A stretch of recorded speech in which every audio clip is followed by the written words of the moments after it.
Last match যেভাবে বাজেভাবে হারছি আমরা, এভাবে হারাটা হয়তো বা উচিত হয় না আমাদের। জাস্ট এটা ছিল মাথায় যে উইকেট যেমনই হোক না কেন কিভাবে কুইকলি অ্যাডজাস্ট করতে পারি এবং পাওয়ার প্লেটা কিভাবে ভালো ইউজ করতে। এখনো আশাহত হওয়ার কিছু নাই, কারণ সামনে একটা ম্যাচের দিক হয়তো আমাদের তাকিয়ে থাকতে হবে। তো হোপ ফর দ্য বেস্ট ইনশাল্লাহ। আফগানিস্তানের বিপক্ষে ম্যাচ জয়নায়ক তানজিদ তামিমকে আমরা সাথে পেয়েছি। তানজিদ, সোশ্যাল মিডিয়াতে একটা ভিডিও দেখছিলাম যে সেটার ক্যাপশন ছিল যে Tanzid Tamim destroying the best bowling attack in the world. কীভাবে ডিস্ট্রয় করলেন? আমি কখনো এভাবে চিন্তা করি না। আমার চেষ্টা করি সব ম্যাচে ভালো শুরু করার এবং টিমকে ভালো কিছু কন্ট্রিবিউট করার। তো আজকেও আমার সেম প্রসেস ছিল। আর উইকেটটা মানে শুরুতে যখন সাইফকে নিয়ে আজকে ওপেনিং পেয়ার একটা চেঞ্জ এসেছে, তার সঙ্গে কি ধরনের কথাবার্তা হচ্ছিল বা আপনাদের প্ল্যানিংটা কেমন ছিল পাওয়ার প্লেটা ইউটিলাইজ করার ব্যাপারে? আমাদের ট্রাই ছিল যত পাওয়ার প্লে যত উইকেট যাতে কম দেওয়া যায় এবং যাতে আমাদের মানে উইকেট যত কম রাখবো, যদি আমরা ভালো শুরু করতে পারি তাহলে কিন্তু পরে আমাদের ফিনিশিং অনেক ব্যাটসম্যান আছে তারা অনেক ভালোভাবে শেষ করতে পারবে।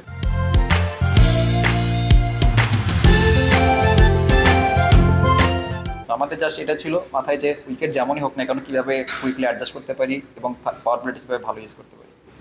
কি মনে হয় বাংলাদেশ কি সুপার ফোরে খেলছে? অবশ্যই ইনশাল্লাহ। দেখেন এখনো আশাহত হওয়ার কিছু নাই, কারণ সামনে একটা ম্যাচের দিক হয়তো আমাদের তাকিয়ে থাকতে হবে। তো হোপ ফর দ্য বেস্ট ইনশাল্লাহ। এবং দলের অবস্থানটা যেহেতু শ্রীলঙ্কার বিপক্ষে ম্যাচটা হারার পর খানিকটা ডিমোরালাইজ হয়তো বা দল ছিল বা আজও ছিল কিনা সেটা আপনারা ভালো বলতে পারবেন।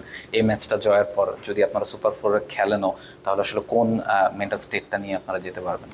আক্ষেপ ছিল, কারণ লাস্ট ম্যাচ যেভাবে বাজেভাবে হারছি আমরা, এভাবে হারাটা হয়তো বা উচিত হয় না। আমরা আরও ভালো করার অনেক জায়গা ছিল। তো আজকে সবাই মানে ফ্রেশ একটা ফ্রেশ একটা দিন ছিল আমাদের জন্য। সবাই ফ্রেশভাবে আসছি এবং যেহেতু ডু অর ডাই ম্যাচ ছিল, সবাই নিজে 120% মাঠে দিছে। লাস্ট কোশ্চেন, যে রাশিদ খান যখন ব্যাটিং করছিলেন তার ওই যে নোলুক শটগুলো দেখে তখন আপনারা যখন মাঠে ছিলেন, আপনাদের কি মনে হচ্ছিল যে তিনি ম্যাচটা বের করে ফেলতে পারেন, এরকম মনে হচ্ছিল? আমরা কখনো এরকম চিন্তা করি না সবসময়, কারণ উনি যদি যে সময় ব্যাটিং নামছে তখন কিন্তু খেলা আমাদের দিকে ছিল ম্যাক্সিমাম। প্রথম থেকে দেখবেন যে ম্যাক্সিমাম টাইম কিন্তু আমাদের দিকে খেলা ছিল। তো আমাদের বোলাররা খুব ভালো কামব্যাক করছে পরে, এবং রান আউটটা দেখবেন যে অনেক ভালো একটা রান আউট করছে সোহান ভাই।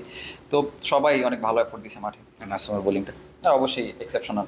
যেভাবে শুরু করছে উনি, মানে কিছু বলার ভাষা হারিয়ে ফেলেছি আমি। যেভাবে স্টার্ট করছে আমাদের জন্য খুব দরকার ছিল স্টার্টটা। Thank you so much Tanzid Tamim. Thank you. Tanzid Tamim ছিলেন আমাদের সঙ্গে এবং তিনি জানাচ্ছিলেন যে আসলে বাংলাদেশের বিপক্ষে আফগানিস্তানের বিপক্ষে যে ম্যাচটা তারা খেলেছেন এবং সেই ম্যাচে তারা জয় নিয়ে কিন্তু মাঠ ছাড়ছেন এবং সুপার ফোরে খেলার ব্যাপারটার দিকে তারা তাকিয়ে আছেন। আফগানিস্তান এবং শ্রীলঙ্কা সবশেষ যে ম্যাচটা খেলবে সেই ম্যাচটার দিকে তারা তাকিয়ে থাকবেন। আরেকটা দিন বাংলাদেশ দলকে আসলে অপেক্ষা করতেই হচ্ছে। আবুধাবি থেকে রাহুল রায়, T Sports. For more updates, subscribe to our YouTube channel and click on the bell icon. Follow us on Facebook and Instagram. Download T Sports app to enjoy exciting games and highlights. Visit tsports.com.